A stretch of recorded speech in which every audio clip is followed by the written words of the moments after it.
जय हनुमान. आज आपली एक्सरसाइज आहे बायसेपची एक्सरसाइज. या एक्सरसाइजमध्ये आपण खूप हाय इंटेन्सिटी एक्सरसाइज केलेली आहे. तर खूप साऱ्या मुलांचे मला मेसेज आले होते की मी जे एक्सरसाइज करतो, परफॉर्म करतो ती एक्सरसाइज आम्हाला दाखवा. तर ही एक्सरसाइज करताना पहिले तर आपल्याला बेल्ट महत्त्वाचा आहे आणि एक रिस्ट कर्ल, हे 2 गोष्टी आपल्याला प्रिकॉशनसाठी खूप महत्त्वाच्या आहे. त्यानंतर हा माझा शेवटचा सेट आहे. या सेटमध्ये मी एका साईडने 30 किलो आणि दुसऱ्या साईडने 30 किलो आणि 10 किलोचा तो रॉड आहे. असे माझे 70 किलो वेट झालेलं आहे. आणि याच्या पहिले एवढं लास्टचं सेट मारण्यासाठी मी जे प्रिपरेशन केलं होतं, ते प्रिपरेशन मी तुम्हाला फास्टमध्ये दाखवून देतो कशा प्रकारे आहे. तर या व्हिडिओ जो आहे तो लास्टमध्ये तुम्ही नक्की पहा आणि तुम्हाला समजेल की कशा प्रकारे मी एक्सरसाइज केली. तर हे मी फास्टमध्ये तुम्हाला दाखवून देत आहे की कशा प्रकारे मी एक्सरसाइज परफॉर्म केली आणि त्या वेटपर्यंत कसं काय पोहोचलो. नेक्स्ट एक्सरसाइज आहे आपली डंबल्स कर्ल. या एक्सरसाइजमध्ये मी पण म्हणजे हाय इंटेन्सिटीज एक्सरसाइज केली आणि या एक्सरसाइजमध्ये आपण जे वेट घेणार आहे ते 15 kg पासून आपण सुरुवात केली आहे आणि या एक्सरसाइजचे आपण 3 सेट घेतलेले आहे.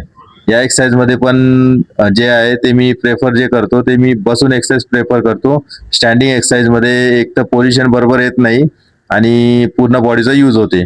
त्याच्यासाठी मी बसून एक्सरसाइज प्रेफर करतो, म्हणजे आपल्या बायसेपला टार्गेट केला जाईल आणि बायसेपला चांगला पंप पण येईल आणि मसल पण बनेल. तर अशा प्रकारे 15 kgचे झाल्यानंतर मी 20 kg एक्सरसाइज केली. तर 20 kg मध्ये पण माझे 10 रेपिटेशन गेले आणि आपल्याला पोझिशन एकदम परफेक्ट ठेवायची आहे, तेव्हाच आपल्याला इफेक्ट येईल. आणि तिसऱ्या सेटमध्ये मी 25 kg यूज केले. पण एक्सरसाइज करताना जे पाणी आहे, वॉटर इनटेक आहे, ते आपल्याला पूर्ण ठेवावे लागेल, म्हणजे की एक्सरसाइजमध्ये जे आपले हार्टबीट वाढतं त्या हार्टबीट आपल्या नॉर्मलाइज व्हायला वेळ लागणार नाही, म्हणजे पाणी पिल्यावर. त्यानंतर आपली जे बॉडी जे गरम होते, हीट होते, ते बॉडी थंड व्हायला, नॉर्मलाइज व्हायला पण पाण्याची खूप गरज राहते. मी जेव्हा एक्सरसाइज करतो कमीत कमी माझे 2 ते 3 लिटर पाणी होऊन जाते. तर तुम्ही हे ट्राय करून पहा. आणि आता आपण एक्सरसाइजमध्ये घेणार आहे 25 kg. हा आपला डंबल्स कर्लचा तिसरा सेट आहे. फक्त एक गोष्ट लक्षात ठेवायची, आपण जो पण वेट घेतलाय त्याच्यामध्ये आपल्याला पोझिशन हे परफेक्ट पाहिजे. त्यानंतरचा एक्सरसाइज आहे आपली प्रीचर कर्ल. या एक्सरसाइजमध्ये आपल्याला टावेल टाकणं गरजेचं आहे, म्हणजे कोणता टेबल असो त्यावर टावेल टाकणं गरजेचं आहे, कारण की टावेलमुळे आपल्याला इन्फेक्शन होत नाही आणि टावेल जर नाही टाकला तर इन्फेक्शनचे चान्सेस वाढून जातात. तर या एक्सरसाइजमध्ये मी डंबल्सला प्रेफर करतो, कारण की रॉडमध्ये जे आहे ते फिक्स पोझिशनमध्ये आपल्याला रॉड उचलावं लागतात आणि इंजुरी होऊ शकते. आणि डंबल्समध्ये कसं आहे, आपल्याला पोझिशन बदलता येते.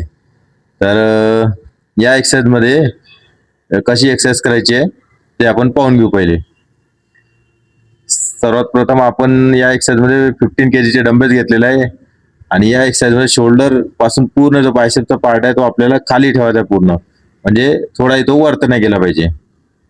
आणि खालचे जे ट्रायसेप आहे ते आपल्याला साईडने ठेवायचे आहे, म्हणजे बायसेपवर पूर्ण प्रेशर येईल, ट्रायसेपवर येणार नाही. आणि एक्सरसाइज सुरू करताना आपला जो हात आहे तो या साईडने ठेवायचा, म्हणजे की आपल्याला एक सपोर्ट भेटेल. आणि एक्सरसाइज सुरू करताना खाली जाताना 45 डिग्री पर्यंतच आपला हात मूव्ह करायचा, म्हणजे की आपल्या एल्बोवर जास्त प्रेशर येणार नाही आणि फक्त बायसेपवर प्रेशर येईल. तर अशा प्रकारे ही एक्सरसाइज करायची आहे. प्रीचर कर्ल झाल्यावर कॉन्सन्ट्रेशन कर्ल. या एक्सरसाइजमध्ये पण मी हाय इंटेन्सिटी एक्सरसाइज केली आणि या एक्सरसाइजचे मी 2 सेट परफॉर्म केले. फर्स्ट सेट मी 20 kg ने परफॉर्म केले. तर या एक्सरसाइजमध्ये काय करायचं आपल्याला, की पोझिशन एक तर परफेक्ट पाहिजे आणि त्यानंतर आपला शोल्डर म्हणजे आपल्याला 90 डिग्रीमध्ये पहिले तर खाली वाकायचा आहे. त्यानंतर आपला जो एक हात आहे तो एक हात आपल्याला एका पायावर ठेवायचा आहे, म्हणजे की आपल्याला सपोर्ट लागेल आणि शोल्डर पासून आपल्याला हात सरळ पाहिजे आणि त्याच वे मध्ये आपल्याला डंबेल्स वरती उचलायचा आहे, म्हणजे की आपल्याला बायसेपचा जो पीक आहे तो बनेल. आपण जो बसून कॉन्सन्ट्रेशन कर्ल ही एक्सरसाइज करतो त्या एक्सरसाइज पेक्षा ही एक्सरसाइज स्टँडिंग मध्ये परफॉर्म करत असतो. आणि त्यानंतर आहे हॅमर कर्ल. तर हॅमर कर्ल मध्ये पण मी हाय इंटेन्सिटी एक्सरसाइज केली. मुले जे करतात ते फक्त वर आणि खाली करतात, त्यामुळे काय होतात फोर आर्म्स बनतात, फक्त बायसेपवर प्रेशर येणार नाही. तर आपल्याला काय करावं लागेल की क्रॉस मध्ये डंबेल्स घ्यावं लागेल, तेव्हाच आपले बायसेप बनेल. आणि आता आपण करणार आहोत लास्ट एक्सरसाइज, फोर आर्मची एक्सरसाइज. या एक्सरसाइज मध्ये मी तुम्हाला 3 व्हेरिएशन एकसाथ करून दाखवणार आहे. तर ही एक्सरसाइज तुम्ही केव्हाही आणि कधीही ट्राय करू शकता. तर ही एक्सरसाइज पहिले पाहून घ्या. या एक्सरसाइज मध्ये आपल्याला काय करायचं आहे, पहिले स्ट्रेट मध्ये 90 डिग्री मध्ये आपल्याला डंबेल्स उचलायचे आहे. हे आपलं फर्स्ट एक्सरसाइज आहे, म्हणजे फर्स्ट वर्कआउट.